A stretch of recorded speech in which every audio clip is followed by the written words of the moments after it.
Friends, स्वागत है एक बार फिर से आप सभी का हमारे चैनल एसएस क्लासेस पर, जहां पर आज हम लेकर आए हैं आपके लिए महत्वपूर्ण एक टॉपिक जो उत्तर प्रदेश असिस्टेंट प्रोफेसर परीक्षा 2021 के पाठ्यक्रम से संबंधित है। पांडे बेचन शर्मा उग्र की लिखी आत्मकथा अपनी खबर। आज इसके विभिन्न बिंदुओं पर हम समीक्षा करेंगे। ठीक है, हमारा क्रैश कोर्स चल रहा है इसी परीक्षा से संदर्भ में। तो अगर आप ज्वाइन करना चाहते हैं तो इन नंबर्स पर मुझे कांटेक्ट कर सकते हैं, व्हाट्सअप कर सकते हैं इस नंबर पर, जहां पर हम आपको पूरी डिटेल देंगे।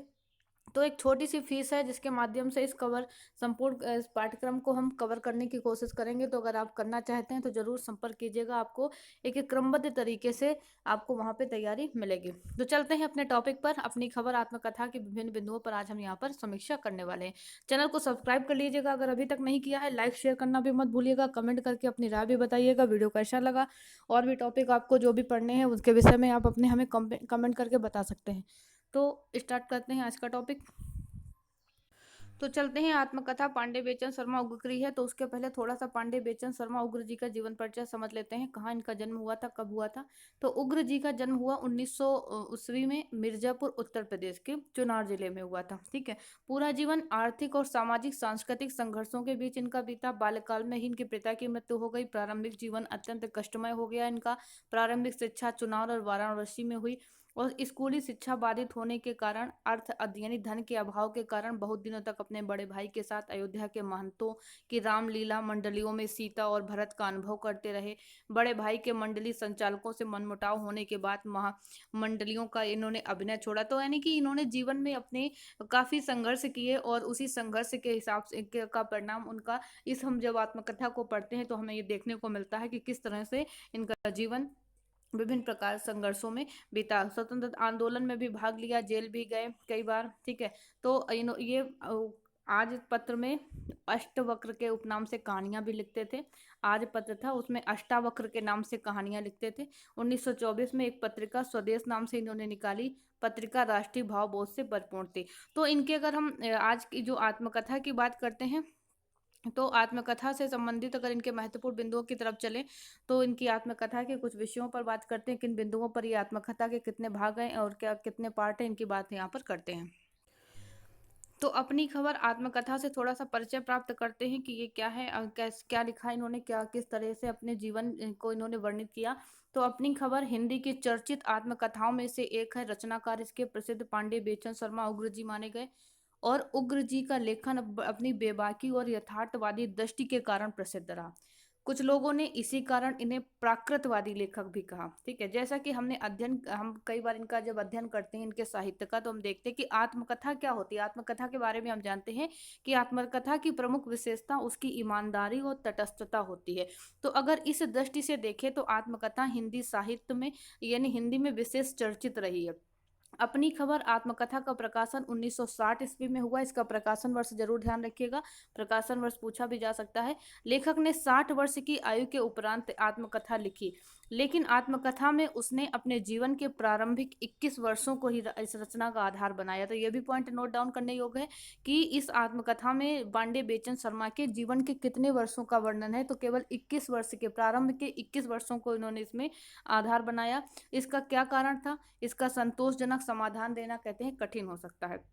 अपनी खबर की अनुक्रमणिका में कुल मिलाकर क्या है, 17 अध्याय हैं। ये चीज भी आप ध्यान रखिएगा। इसे जब इसका मूल पाठ आप देखेंगे तो हमारे टेलीग्राम चैनल पर इसका मूल पाठ आपको मिल जाएगा।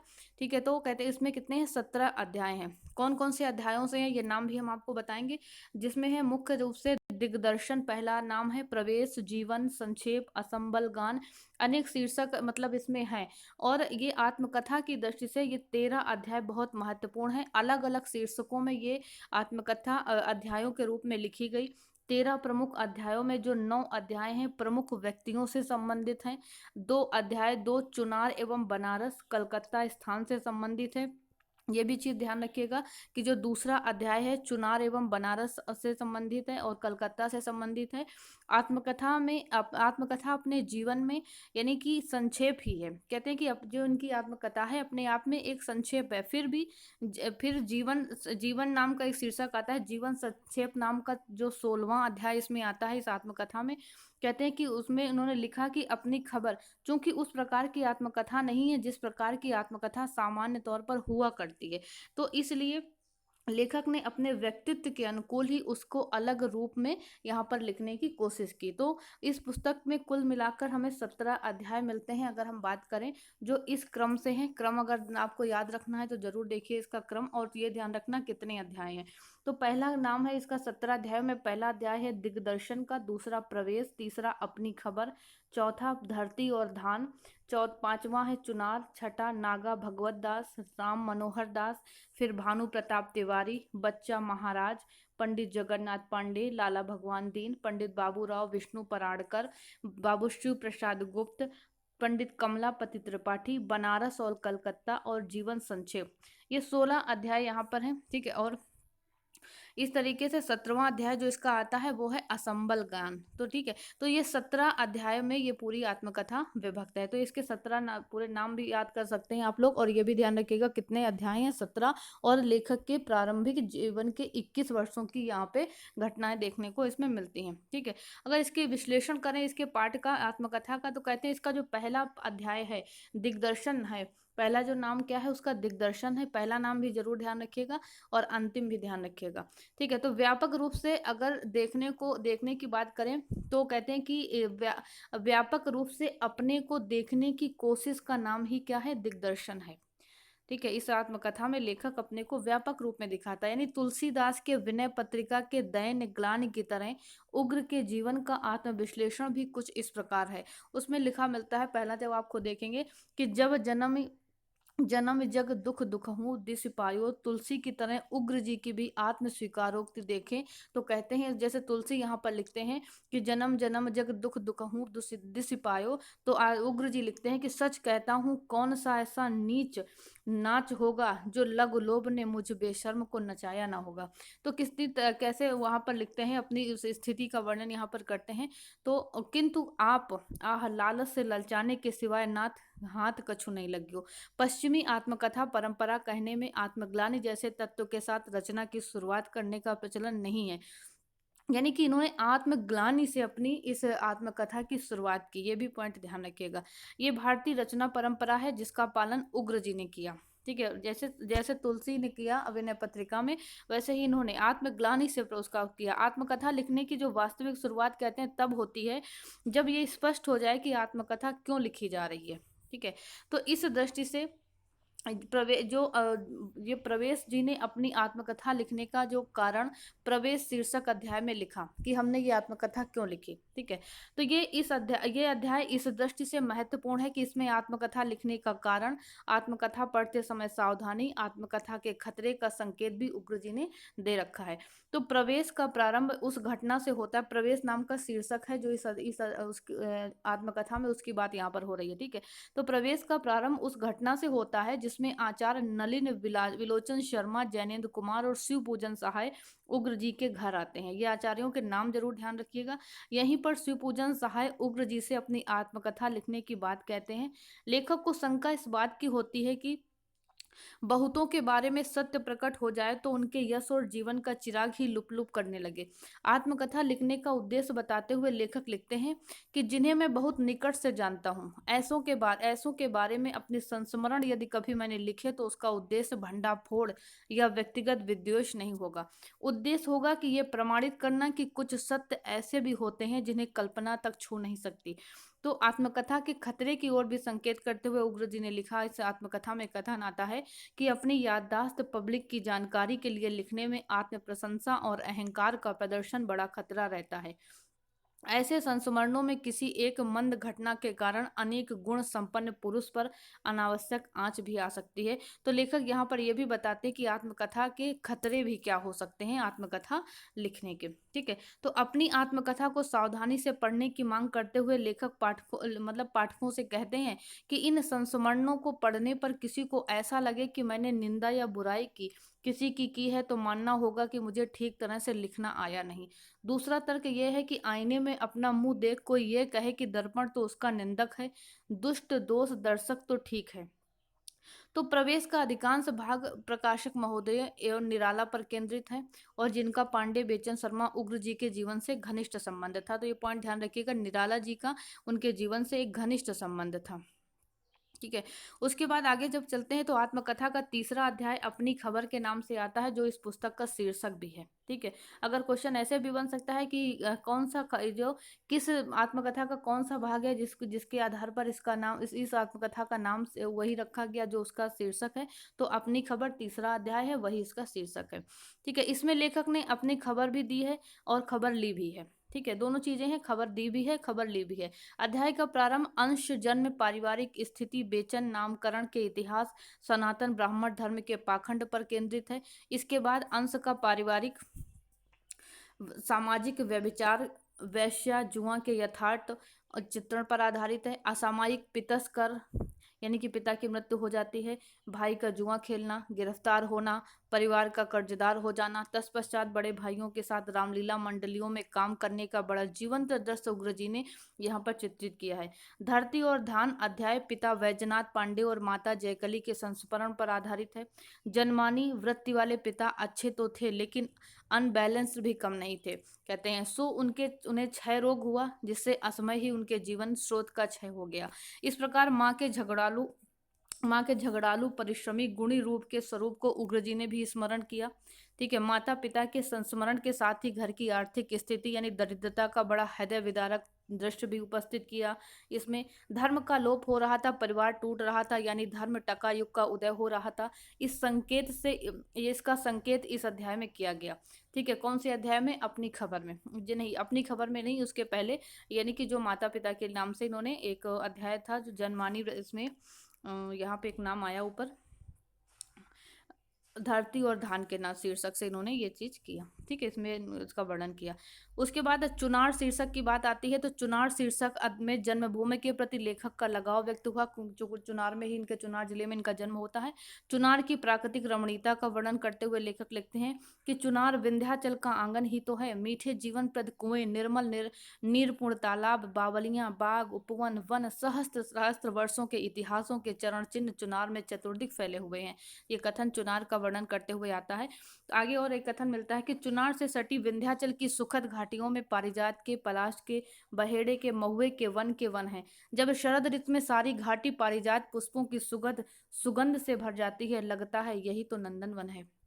तो इस तरह से चुनार का सुंदर प्राकृतिक छटा का वर्णन लेखक ने यहाँ पर किया इस शीर्षक में। प्राकृतिक वर्णन के साथ ही पौराणिक ऐतिहासिक संकेत की दृष्टि से यह अध्याय बहुत महत्वपूर्ण हो जाता है। जरासंध के दुर्ग से विक्रमादित्य भर्तहरि के प्रसंग के साथ ही लेखक ने आला ऊदल के संबंध को भी जोड़ा। इस किले से सम्राट हुमायूं, शेरशाह सूरी, वारेन हेस्टिंगिस, चेत सिंह, पंजाब की महारानी जिंदा, वाजिद अली शाह का संबंध भी जोड़ा जाता है। द्वितीय विश्व युद्ध के युद्धबंदियों को ब्रिटिश सरकार इसी किले में रखती थी। देवकी नंदन खत्री के उपन्यासों की तो यही मुख्य धुरी भी देखने मिलती है। तो चुनार के दर्शनीय स्थानों में से एक दरगाह भी है, मशहूर मुस्लिम बली हजरत कासिम सुलेमानी की। ऐतिहासिक दृष्टि से ब्रिटिशों की बस्ती लोअर लाइन्स चर्च का वर्णन विशेष रोचक यहाँ पर बन पड़ता है। गोरे सोल्जरों के द्वारा ग्रामीण पुरुषों महिलाओं पर मनमाने अत्याचार वर्णन रोंगटे खड़े कर देने वाला है। नागा भगवत दास अध्याय के केंद्र में 1910 ईस्वी के आसपास ही ये घटना होती है। तो इस अध्याय में पश्चिमी पाकिस्तान, ठीक है, यानी कि नागा भगवत दास में जो नाम का अध्याय है, तो इसमें 1910 के आसपास की जो घटना उसका वर्णन है। पश्चिमी पाकिस्तान उस समय का जो पंजाब था कि रामलीला मंडली के साथ लेखक के अनुभवों का चित्र यहाँ पर मिलता है। इसी तरह महंत राम मनोहर दास अध्याय के केंद्र में 1911-12 ईस्वी की घटना आती है। घटना के केंद्र में अयोध्या की रामलीला मंडली का दृश्य है। रामलीला मंडली में व्याप्त अनैतिकता, व्यभिचार के दृश्यों को, उग्र के प्रथम एक तरफा प्रेम, अभिरामा श्यामा का दृश्य भी इसी अध्याय में देखने को मिलता है। ठीक है, तो ये सारी घटनाएं आप लोग हो सके तो नोट डाउन कर लीजिए कि हर जो भी मतलब उसके अध्याय हैं, उन अध्यायों की कौन कौन सी घटनाएं हैं, ये भी ध्यान रखिएगा। अगले दो अध्याय आते हैं भानु प्रताप तिवारी और बच्चा महाराज पर आधारित हैं। दोनों व्यक्तियों का उग्र जी के जीवन पर बहुत प्रभाव पड़ा। भानु प्रताप तिवारी की रामायण टीका पुस्तकों के संग्रह का लेखक के अध्ययन से गहरा संबंध रहा और इसी अध्याय में उग्र जी ने अपने प्रति प्रपितामह उनके सुदर्शन पांडे के चमत्कारी कार्यों का भी स्मरण करते हैं। तो और इसी अध्याय में उग्र जी स्वयं को हरकू ब्रह्म के कुल का भी बताते हैं। ये कुल का नाम ध्यान रखिएगा, हरकू ब्रह्म के कुल का थे। पुस्तकों की ओर झुकाव लेखक को भानु प्रताप तिवारी के कारण होता है। ये पॉइंट नोट डाउन करिएगा, किसके कारण होता है? भानु प्रताप तिवारी के कारण होता है। तो कहते हैं हुआ हो तो आश्चर्य नहीं। महाराज बच्चा महाराज का चरित्र वैसे तो आराधकता और विलासिता का जीता जागता उदाहरण है, लेकिन उनकी विचित्रता, जैसे दुर्गा सप्तशती का पाठ, गीत गोविंद के पद, विनय पत्रिका के पद, ज्योतिष तंत्र और मंत्रों में उनकी अद्भुत गति ने उग्र जी की उनकी और उग्र जी को उनकी ओर आकर्षित किया।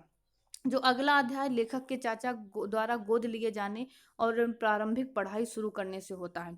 चाचा द्वारा आजीविका कर दिए जाने पर चुनाई की पढ़ाई बंद हो गई, तो लेखक काशी आकर पढ़ने लगते हैं। 8वीं तक पढ़ने के बाद आर्थिक स्थिति खराब होने से लेखक को पुनः चुनार आना पड़ता है। चुनार से कलकत्ता और फिर कलकत्ते से काशी। लाला भगवान दीन अध्याय लेखक के गुरु परिचय से प्रारंभ होता है, यानी कि ये इनके गुरु थे। इस अध्याय के केंद्र में लाला भगवान दीन जो लेखक के दूसरे गुरु माने जाते हैं, ये भी पॉइंट ध्यान रखिए, दूसरे गुरु कौन है? लाला भगवान दीन है। इसमें लाला भगवान दीन और अन्य गुरुओं का सानिध्य में उग्र की साहित्यिक प्रतिभा के विकास का चित्र है। बाबू विष्णु पराणकर अध्याय नाम से है, जो आज पत्र के माध्यम से उग्र के प्रतिष्ठित होने की कहानी है। इस अध्याय में उग्र जी की शशि मोहन शर्मा और अष्टावक्र उपनाम की कहानियां भी दे मतलब चर्चित हैं। और इस अध्याय में ही 10 आने के हिसाब से मजदूरी मिलने का भी जिक्र यहाँ पर उग्र जी करते हैं। ठीक है, तो बाबू शिव प्रसाद गुप्त उन्हीं अध्यायों को समर्पित हैं। बाबू शिव प्रसाद गुप्त के अतिशय राष्ट्र प्रेम, संपादक, समाज सेवक एवं सखा, यानी कुल मिलाकर देवता तुल्य रूप का बखूबी वर्णन लेखक ने यहाँ पर किया है। इस अध्याय में घोषित तौर पर आजकल का अर्थ सन 1921 तक है, लेकिन कमलापति त्रिपाठी अध्याय में यह सीमा सन 1948 से 1949 तक चली गई। ये अध्याय कमलापत त्रिपाठी के राष्ट्र प्रेमी रूप से मंत्री बनने तक की कहानी की कथा कहता है। ठीक है, और उसके बाद इस अध्याय से लेखक राष्ट्र पर सत्ता की विजय का संकेत भी करता है। अगला अध्याय बनारस और कलकत्ता पर आधारित है। बनारसी संस्कृत की दृष्टि से महत्वपूर्ण है। और इसके उपरांत जीवन संक्षेप और असंबद्ध गान से आत्मकथा यहाँ पर समाप्त हो जाती है। तो ये सभी अध्यायों का एक सार था यहाँ पर। ठीक है, उसके बाद अगर उसका आलोचनात्मक मूल्यांकन करें तो देखें, अगर इस विषय में इस रचना का, इस आत्मकथा का, तो कहते हैं कि पांडे बेचन शर्मा का उग्र का व्यक्तित्व विद्रोही और स्वच्छंद किस्म का था। उनके व्यक्तित्व का प्रभाव उनकी रचनाओं पर विशेष रूप से पड़ा। अपनी खबर आत्मकथा भी उपरोक्त तत्वों से ही संचालित होती है। आत्मकथा का कलेवर जो होता है अन्य गद्य विधाओं से भिन्न किस्म का है। लेखक अपने संपूर्ण जीवन यात्रा को तटस्थ ढंग से इसमें विश्लेषित करते हैं। आत्मकथा में घोषित तौर पर 21 वर्षों का वर्णन है, लेकिन यह वर्णन क्रम से नहीं मिलता है। इसमें कहीं कहीं सन 1921 के बाद की घटना का भी वर्णन आ जाता है। कमलापति त्रिपाठी शीर्षक अध्याय में उन आगे तक की घटना भी वर्णित है। तो आत्मकथा चूंकि लेखक द्वारा खुद के जीवन का क्रमवार आलोचनात्मक कहते हैं मूल्यांकन होता है। ठीक है, लेकिन बावजूद इसके एक अध्याय जीवन संक्षेप नामक रखा गया। आत्मकथा में घटनाओं की क्रमिकता कई बार खंडित होती मिली। 9 अध्याय अलग अलग व्यक्तियों से संबंधित हैं। कहते हैं, आलोचक कहते हैं कि अच्छा होता यदि घटनाक्रम में व्यक्तियों का जिक्र भी होता। अलग अलग व्यक्ति पर अध्याय रखने से आत्मकथा का निरंतरता भी प्रभावित होती है। और दिग्दर्शन जो इनका आत्मकथा है, दिग्दर्शन और असंबल गान शीर्षक अध्यायों का भी पूरी आत्मकथा में तारतम्य स्थापित नहीं, यानी कुल मिला के आलोचकों की दृष्टि से कहीं ना कहीं इसके एक श्रृंखला, घटनाओं की श्रृंखला जो दर्शाने का क्रम है वो कुछ थोड़ा सा टूटता हुआ इसमें दिखाई पड़ता है। ठीक है, तो इस आत्मकथा की अगर हम बात करें तो ये एक आत्मकथा अपनी आत्मकथा संबंधी जो रूप विधान से अलग रूप में निर्मित, विधान निर्मित जैसा किया इस आत्मकथा ने। मतलब आत्मकथा से हटकर थोड़ा सा इसका रूप हो गया। आत्मकथा ज्यादातर अंकों में विभक्त होती है, लेकिन अपनी खबर को लेखक ने विभिन्न शीर्षकों में विभक्त कर दिया। ठीक है, लेखक के इस प्रयोग से यह आत्मकथा केवल लेखक का निजी दस्तावेज न रहकर सामाजिक दस्तावेज भी बन गई। और कह सकते हैं कि लेखक के इस प्रयोग से आत्मकथा व्यक्ति और समाज के पारस्परिक सहयोग का ताना बुना बुनती भी दिखाई पड़ती है। आत्मकथा में स्कूल घटनाओं की अपेक्षा देश काल की गति से अपने को तालमेल बिठाने की कोशिश करते हुए लेखक यहाँ पर उग्र जी नजर आते हैं। अगर सारांश की बात करें इसकी, तो कहते हैं कि ये आत्मकथा जो अभी हमने पढ़ी पांडे बेचन शर्मा उग्र की, तो ये 17 अध्यायों में विभक्त आत्मकथा है। ठीक है। ये आत्मकथा 17 अध्यायों में विभक्त है और ये अध्याय संख्या देखते हुए आत्म संख्या, इसकी जो पृष्ठ संख्या है 108 ही है, यानी कि 17 अध्याय में विभक्त है, हमें ये याद रखना है। ठीक है। आत्मकथा में लेखक चूंकि अत्यंत महत्वपूर्ण घटनाओं को अपने जीवन का विषय बनाता है, इस दृष्टि से आत्मकथा की जो स्फीति है वो कम दिखती है। आत्मकथा दिग्दर्शन से प्रारंभ होती है, आत्मनिवेदन आत्मग्लानि का ही प्रतिरूप होता है। ये आत्मग्लानि से लेकर इसकी शुरुआत करते हैं। दूसरे शब्दों में कहें कि आत्म मूल्यांकन का सचेतन प्रयास है ये आत्मकथा। इसके पश्चात प्रवेश के माध्यम से लेखक ने अपने आत्मकथा लेखन का उद्देश्य स्थिर किया और इसके पश्चात अपनी खबर के माध्यम से उग्र जी ने अपने संपूर्ण जीवन काल को यहाँ पर दर्शाने की कोशिश की। ठीक है। पारिवारिक स्थिति, तात्कालिक समाज का यथार्थवादी चित्र खींचा। आगे का अध्याय जन्मभूमि चुनार की प्राकृतिक शोभा, पौराणिक ऐतिहासिक महत्व पर केंद्रित मिला। क्रम बीच बीच में उग्र जी ने अपने पारिवारिक चित्र भी प्रस्तुत किए। प्रारंभिक जीवन काल के पश्चात उग्र जी साहित्यिक और सामाजिक जीवन कैसे प्रारंभ होता है इसका वर्णन मिलता है।